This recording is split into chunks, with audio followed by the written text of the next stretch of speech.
what's up? Welcome back to my YouTube channel. My name is Emily Durham. I'm a careers coach, a careers content creator, and a careers writer, and my goal is to help you thrive in your 9 to 5 and beyond. First of all, for everyone who wrote in your questions, thank you. So many of these are just like really sweet messages saying that you think I'm pretty. Thank you. What is my rising sign? I am a Scorpio. I'm into like horoscopes and that stuff a little bit, but honestly, I'm not super knowledgeable on it. I do know that Scorpios are meant to be the most intense signs, like very emotional, a little bit like secretive, passionate, arguably crazy. Apparently they keep things like very close to their chest and are very mysterious.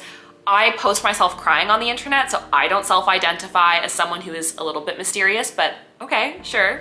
And also, on a side note, my famous birthdays profile, which it's still so funny to me that I have one of those, says my birthday is November 18th. It's not. It's October 26, 1995. I am 29 years old. Other than your career and content creation, what is something that you're proud of? That's a really good question. Thank you for asking that.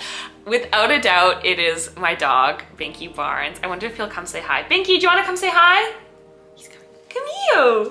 Come here. You got sleepy beard. I can tell you were sleeping on your beard. You want to say hello to everybody? Look, it's everybody. See? That's our family. That's my puppy dog, Binky Barnes. He's almost 4 years old. His birthday is April 23rd, so we will definitely be having a big birthday bash for him. And I'm not just proud that he's my dog, but Binky was not an easy boy, guys. If you've been around for a while, you know that Binky has had a bit of a crazy journey, and I'm very proud of myself for not only how I've nursed him into health, but how strong I was throughout that process. When I was younger, I was convinced I wasn't going to want children. I was like, no, I want to be a career woman. That's not what I want. And I also partly thought I just didn't have a maternal bone in my body. I was like, I'm not soft, I'm not kind. I feel like I'm a high intensity, highly emotional person. Like, how am I gonna have kids? And I always wanted a dog. I got Binky literally like 5 months after I moved out into my own place. And the second I got him, it was a hard journey. I think getting a puppy generally is really hard. I'm petting him if you can't see, by the way. You know, people don't talk a lot about the puppy blues, which is that horrible feeling you have wondering if you made a mistake, and it's, you know, there's so much work and you're up all the time. It's like having a freaking baby, I would imagine, or it's the closest I've been to it. But Binky was particularly difficult. When I first brought him home, he had a lot of very serious behavioral issues, to the point where, you know, some specialists were saying he might need to get put down because he was so violent, and he was so aggressive. He would bite me till I bled. His separation anxiety wasn't like, you know, just whimpering and crying. He would tear up baseboards. He would throw up. He would scream so loud I almost got kicked out of my apartment. It was horrible. The first 8 months I had him, I couldn't leave him alone. And the only person I could leave him with that he was comfortable with was my mom. And it was months of very intense and honestly very expensive training, which was like really stretching me. But I just didn't want to give up on him. And everyone in my life was saying, find him another home. Like, he's a very hard dog. You're a single woman living by yourself. Like, this is taking away from your life. And my mental health was suffering so badly. And I'm not gonna lie, I thought about it. I was like, is this the rest of my life? Am I dedicating the next 15 years of my life to this animal who's horrible to me? It didn't even feel like he liked me. And honestly, for a while, I didn't like him. I was like, you're mean. And it was just horrible. But after months and months of very intense training, he actually had to go away to intensive training for a couple of months. It was horrible. We finally felt like we were in a groove, and then he had, I believe it was a kidney infection. He was in the hospital for several days. We didn't know if he was gonna make it. And I say we, it was just me. Like, it was just me dealing with all of that. Thank God he recovered, came home not a month later, broke his leg. Because he's a tiny boy. One little jump off a couch, he broke his leg. Had to get a major surgery. 3 months later, after he recovered and he was in a cast and I'm spoon feeding him, like, he's in diapers, I'm holding him to go potty. A couple months later, I found out he had something called luxating patellas, which is when their kneecaps in a dog basically don't fit and they slide in and out. Sometimes you don't need to operate on them. Because he was so young and so little and so fragile, they recommended surgery. So I got his first back knee done, and that was very intense. I had to teach him how to like move and use his leg. 6 months later, he breaks his other leg. So now we've had surgery on his 2 front legs and his back right leg. I can't remember which one I did first. And that was just devastating. He was at a babysitter's house. He's got a sock he's playing right now. He was at a babysitter's house while I was away for a weekend, and he jumped, you could probably hear him playing in the background. He jumped off of her lap and broke his other leg. And I was devastated. It felt like we didn't have more than 2 weeks where there wasn't something very seriously medically wrong with him. I hadn't been able to just go on a walk with this dog in a year.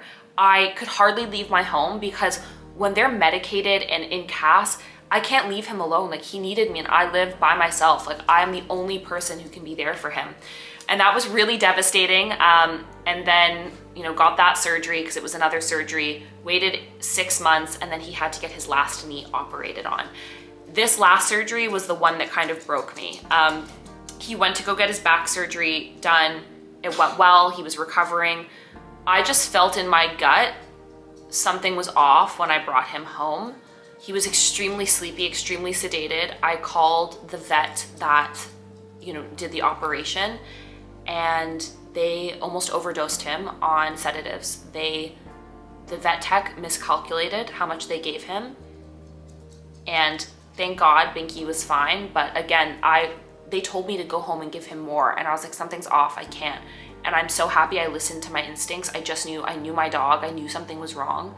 And if I would have given him that last dose, he probably would have passed in front of me. I can't even think about it, it like breaks my heart. But yeah, I called and gave them fucking hell, guys, like hell. They basically made that surgery free, and I was like, you're lucky I don't blast you on the internet. Like, this dog has been through so much. I have been through so much. I was so upset. And then to further complicate things, after that surgery, he forgot how to walk because he had so much surgery in his legs. It didn't feel natural for him to walk. I had to take him to a physiotherapist. He walked, I'll try to find videos, walked in a water treadmill like twice a week. It was so intense. I set up my whole living room. I'll try to insert videos with these like physiotherapy exercises because he didn't know, he was frozen, and he would lift up his leg, he couldn't walk. He was so weak and so scared to walk on it that I spent probably 2 months on all fours with this dog, teaching him how to walk again. And thank God, I pray this continues. I really do pray this continues. That was a year ago. My sweet boy is healthy and happy and is behaviorally an angel. And I really believe if he was with anyone else, any other family, I think they would have given up. I think between his behavioral issues, the health issues, just how tiny he is, I think something horrible would have happened to him. And yeah, oh my God, long-winded answer, and I'm so emotional talking about it, but the thing I am most proud of is not giving up on Binky Barnes. He's licking my toes. What's my favorite kind of sushi? I'm such a sushi person.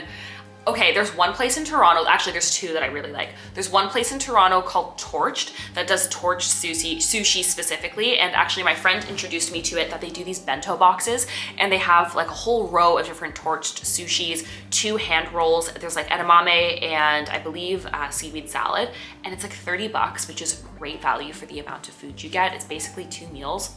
That's really good. But just generally, I love raw fish. I probably would say my favorite is a spicy tuna. I prefer tuna over salmon. I don't like how chewy salmon can be when it's too fatty. I just prefer it. Considered acting. Fun fact, actually, my first major in university was theater, and I was going in for acting. In the future, I really wanted to be a screenwriter, and I think a lot of the skills that I learned from theater and from writing, even just in high school and when that was something I thought I wanted to do, I really think it's heavily influenced the work that I do. Part of why I'm so confident communicating is because I got comfortable being on stage, being seen, doing improv, and that's really helped elevate my career. And obviously, like, the writing and being on camera has been really helpful for this part of my career as well. Please share your morning routine. Honestly, I will, but I'll do that in a separate vid. I really like that idea. Emily, drop the skincare routine. Thank you. Hold up. Let me go get the stuff and I'll come back and show you. I will say, I do get a fair bit of like PR skincare, so my routine does change a little bit because I like trying out new things, but this is the stuff that's lasted me probably over the last like 4 or 5 months, so enough time to know that I really like it. I forgot to bring my SPF, but I always wash my face either with CeraVe or Cetaphil, just whatever I pick up. This is the Gentle Skin Cleanser. And then morning and night, I've been using these lately. My friends also put me onto them. These are the Watermide Moisture Pads for day and night. It's by the brand MetaHeal. These are fantastic for dry skin. I've actually noticed a very real difference in my skin's texture, and they're very, very reasonable. You can get them on Amazon. Got my big fat tub of CeraVe moisturizer. I don't know why y'all spend so much money on moisturizers. I think this is fantastic. It gets the job done, and this tub will literally last me 6 months. I did just show you things out of order. So I wash my face, I use that toner pad morning and night. In the morning, I use the Superfood Skin Drip by Youth to the People. This is my second bottle. They did send this to me in PR, but I liked it so much that I keep reaching out and asking for more. It smells like kale. I don't know why I like that, but this just gives my skin like the yummiest little glow. And then moisturizer in the day. Nighttime, we wash, pads, and then I use the Lancome Regenerie, which is their eye serum. Oh my God, this stuff goes crazy. I have also noticed my eyes like looking so much more plump in the morning. It's really nice. And then I put the Advanced Snail 96 Mucin Power Essence by CoreX. Now, I've only had this for a couple months. It doesn't look like I've used it a lot, but I've been using it most days, so I don't know how it hasn't had more of a dip. The texture of this is crazy. It's like slimy, but something about putting this on before bed, oh my God, and then the moisturizer on top, I wake up and my skin looks delicious. Emily, you seem really confident, and that's something that I struggle with. Any advice? Thank you so much. Thank you for asking. A lack of confidence, I think, can show up in many different ways in your life, but figure out where it's impacting you the most. In my early life, 29, I'm acting like I'm 80. In my early 20s, this most showed up in my career because I had so much work anxiety. So I focused a lot of my efforts on building my confidence in a corporate setting. So for me, that included getting strong mentors, practicing speaking up, validating myself, allowing myself to push back and say no and hold my ground. And it just became a practice of doing things that made me uncomfortable, but things that would slowly make me trust myself. Now, when it comes to like my personal life, when it comes to my relationship with my body and how I look, a lot of that support came from therapy. A lot of that came from developing a healthy relationship with like the gym and food, dressing in a way that makes me feel good. For example, I saw some friends today and they were like, girl, what is your outfit? Like so many colors. I've got these like pinstriped pants. I think this outfit goes crazy. I think this is chic. I don't ask people their opinion on what I wear anymore or how I look, how I should style my hair. I only listen to myself because I don't want to get back into the habit of feeling like other people's perception of me has any hold on how I show up. How do you navigate adult friendships in a city like Toronto? It's been difficult making friends. Yo, I feel this. I moved to Toronto 3.5 years ago. Actually almost 4 years ago in May. That's crazy. And I moved here, I knew my people from work who at the time I was pals with, but I wasn't like super tight with. Now I'm very close with them.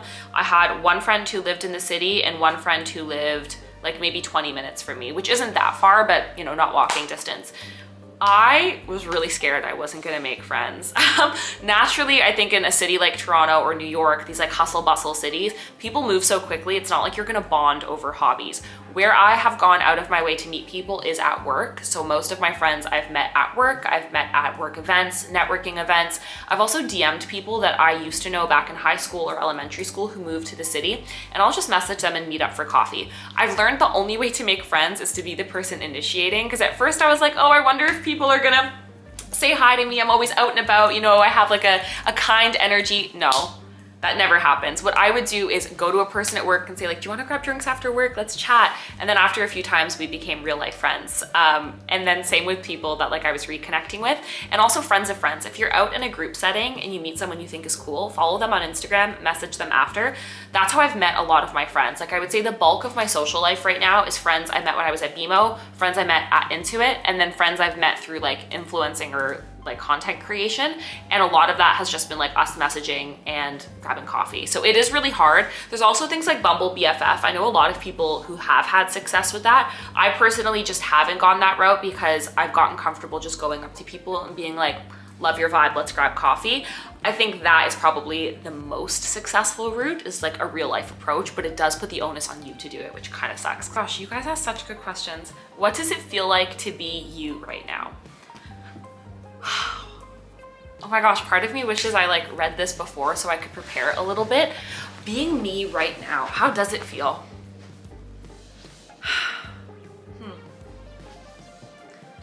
I think right now being me feels like, I don't know if I'm feeling my own experience right now. I feel like I'm doing, I don't know if I'm feeling. Sometimes I'm scared that I'm in such an amazing period of my life that I'm going to kind of move through it really quickly, and then one day it's gonna hit me that like, wow, I did this, and like I had that experience, and one day I'm gonna feel it. But I feel like my life is changing so quickly and moving so fast that I don't know, sometimes it's happening to me. I don't know if I'm happening to it. Does that make sense? Like, how do you handle and manage your relationships with everybody? I would say imperfectly. I'm someone who gets, believe it or not, really overwhelmed with texting. I don't know why. I think because I'm on my phone so much for work and like on my laptop so much that the second I have downtime, I just need space. Like I don't want to be on my phone. So what I try to do is like schedule time when I do respond to messages so I can be really present. I'm very proactive and manage my schedule so that, for example, if I have events I have to go to, I'll bring a friend. So I'm killing two birds with one stone, or I schedule my friends in advance. So like, for example, this week I have plans literally 7 days in a row because I have a work trip next week that I know I'm gonna be MIA. I'm not gonna bond with my friends. Same would go for my family. So I just try to like schedule it as much as I can. And then I'm honest with people about when I'm burnt out and just need less people time. And thankfully I have friends that really support that. Emily, what's your nationality? So I'm Canadian, as y'all know. I live in the beautiful city of Toronto. Both of my parents were born in Canada, but my grandparents on both sides were born in Italy. So I'm like 90-something% Italian. The other 10% I believe is like Scottish, and I wanna say Irish, some mix like that. But for the most part, I would say culturally, I was raised relatively Italian. You have the personality to be the host of your own TV show. Thank you so much. That's kind of my career goal, I'm not gonna lie to y'all. If I'm like speaking from my mouth to God's ears, what I hope is going to happen over the next little bit is I am 29 years old today. By the time I'm 35, I would love my own television show. And I want it to be a talk show that isn't like pop culture and media. I want it to be a self-development talk show.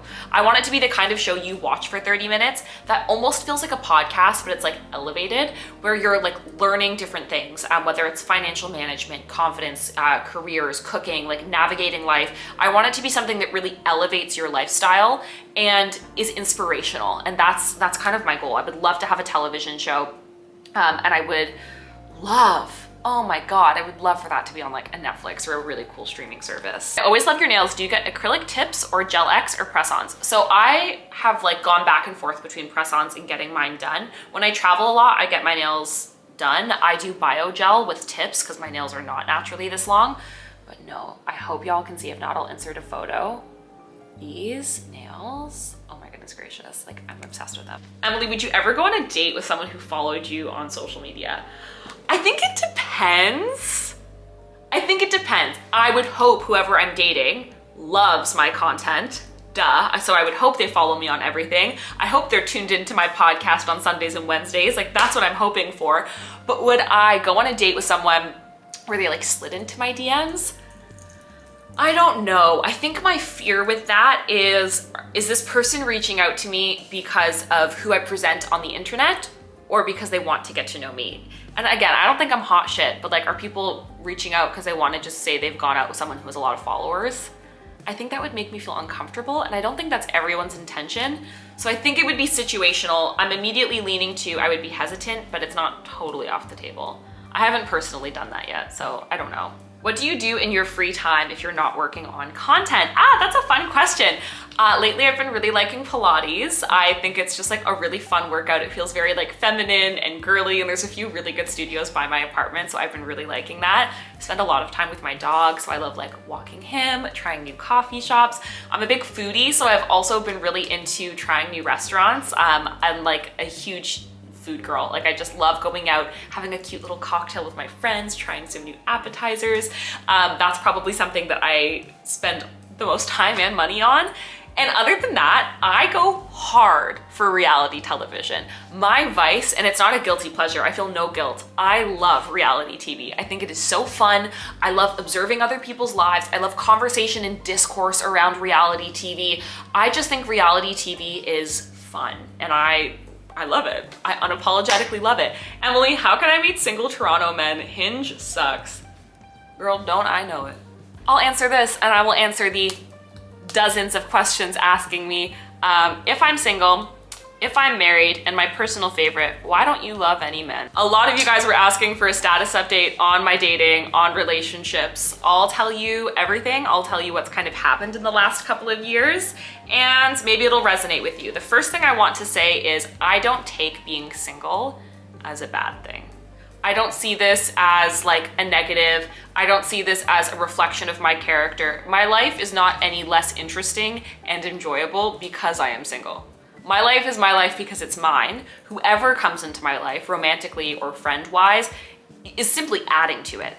You're enhancing what I've already built. That's how I look at relationships. And I think being single isn't a bad thing, because being single is a reflection of the fact that, okay, yes, I could have ended up with these people, but ultimately I chose myself. Since I moved to the city, I will say I did start dating a little bit more intentionally, and it's something I put a lot more effort into. As I mentioned, like, I'm someone where relationship, family, that does matter to me. I don't think my life is boring because I don't have it. I don't see myself as a failure in any capacity because I don't have it, but it's something that I'm wanting. So I'm gonna like open myself up, be vulnerable, and sometimes that means you get hurt. It is what it is. So after I moved to Toronto, I definitely started dating more. Like, I would go on dates, I would try new restaurants. There was a couple people I saw for like a few months, but all of them just like, I say all of them, like there's a horde of them. I saw a couple of people for a couple of months, and after that kind of 3 to 4 month mark, you really start to see where the cracks are from a compatibility perspective, and they can be wonderful people. I am a wonderful person, as are they. But sometimes you just want different things out of life, or your communication styles are really different, or it's just like, I think you're great for right now, but are you the kind of person where I'm good for you and you're good for me in 10 years? And the answer for those folks was just like, no. To answer your question on where to meet people, dude, Hinge does suck, but that is where I've met every guy I've dated, is like Hinge or Bumble, not Tinder for me personally. I'm okay with dating apps. I just find you have to be really meticulous with your screening process so you don't waste your time. But a lot of people say run clubs are great to meet people. Couldn't be me. Run clubs, through friends. I also just think it's a great idea to go out and do things that you enjoy alone. A, because it's great for you and like it's something for yourself, but it's also an opportunity for you to be visible and be out. Like when I was in New York last week, I went to the hotel's lobby bar by myself with my iPad, and I was just apartment hunting because I really want to move. And this guy came up to me and was like, what are you having? He sat and he chatted with me. I wasn't personally interested, just because he was hammered. He was so drunk, and I was like, oh my God. I'm like, I don't want to deal with you right now. But anyways, like he came up, he started a conversation. If you go places by yourself, eventually someone is going to start a conversation with you. But my biggest piece of advice is focus on living a life that makes you happy. And when you're happy, people are just gonna find you, whether it's through friends, through whatever. But if you're intentionally dating, and trust me, I've been there too. This is like probably one of the first periods in my life where I'm not super intentionally dating. I don't hate Hinge for you, just like be really specific. And also you have to send likes. If you just wait for people to come inbound, it's gonna be the people who are like always on dating apps all the time. And that's probably not the kind of person you want. You want someone who like has their life and maybe they're not on their phone all the time. What is your biggest goal for your next year? By the way, happy belated birthday. Thank you. I think my biggest goal, honestly, is to be a little bit more selfish this year. I think I've done a great job of being selfish in my career and selfish with my finances. And sometimes in other parts of my life, I feel like I just pour out and pour out and pour out. And then I'm wondering, girl, why am I drained? I'm drained because I am a leaky bucket and I just keep giving and giving. So I am no longer doing things because it's like, oh, I should be nice. I should do this. No, I'm gonna do what's authentic to me. You get to decide if you like it, the same way I get to decide if I like how you show up in my life. Like, I won't be doing it. I personally won't be doing it. It's really fun. I hope y'all enjoyed this little Q&A. If there's things you want me to make more videos on, maybe based on how many questions you guys asked about dating and relationships, if you want me to start like vlogging that, oh my God, I will, I have no shame. But I really appreciate you taking the time to hang out with me. Thank you so much, and I'll talk to you in the next video. Bye.